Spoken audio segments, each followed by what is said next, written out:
Hörmətli xanım sədr, hörmətli millət vəkilləri, ilk öncə mən gündəlikdə olan bir məsələ ilə bağlı fikrimi bildirmək istəyirəm. Ola bilər müzakirələr olmasın o baxımdan. Biz bugün Naxçıvan Muxtar Respublikası Konstitusiyasında dəyişiklikləri təsdiq edilməsi haqqında Konstitusiya qanunu qəbul edəcəyik.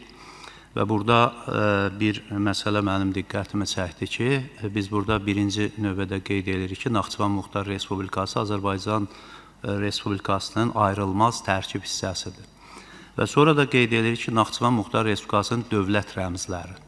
Məncə bu Naxçıvan Muxtar Respublikası və dövlət anlayışlarını ümumiyyətlə Konstitusiyada qeyd etməməliyik. Artıq ayrılmaz tərkib hissəsidirsə, onu da orada himni xatırlatmaq, başqa məsələləri xatırlatmaq tamamilə yersizdir və düşünürəm ki, bu məsələyə diqqət yönəltsək yaxşı olar və Naxçıvan Muxtar Respublikasının dövlət deyə bir tanıtımı ümumiyyətlə Konstitusiyada gündəlikdən çıxmalıdır. Çünki Azərbaycan artıq yeni reallıqlarda da artıq bu birbaşa özünü ifadə edir. İkinci vacib məsələlərdən biri bizim İranda baş verən proseslərlə bağlı.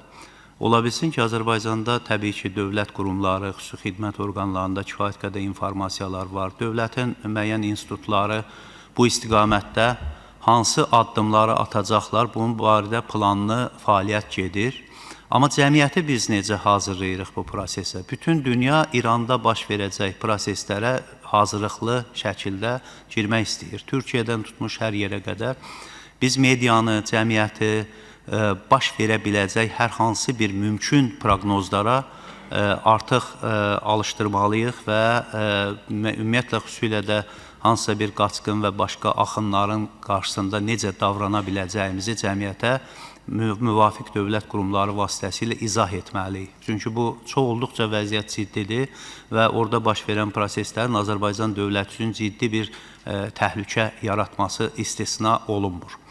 Üçüncü vacib məsələ, müvafiq dövlət qurumlarından çox sayda insanlar ixtisar olunurlar. Metroda xeyli ixtisarlar var, Xəzər dəniz gəmiçiliyində ixtisarlar var, kommunal sferada.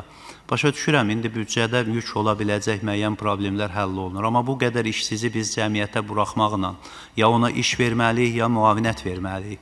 Müavinət verməkdə də müəyyən məhdudiyyətlərimiz, çətinliyimiz var. Demək, biz bunun yolunu elə tapmalıyıq ki, məsələn, metroda işdən buraxılanları başqa bir şirkətə deyiblər, sonra işə götürəcəklər, gedirlər, deyirlər, bizə elə bir şey deməyib, bizdə iş yoxdur. Adamlar 100-dən artıq, 200-dən artıq insan işsiz qalır. Və bu cəmiyyətin bu yükü və bu problemi daşıması çox böyük təhlükələrlə dövlətimizi üzləşdirə bilər. Buna diqqət yetirilməsi vacibdir. Təşəkkür edirəm.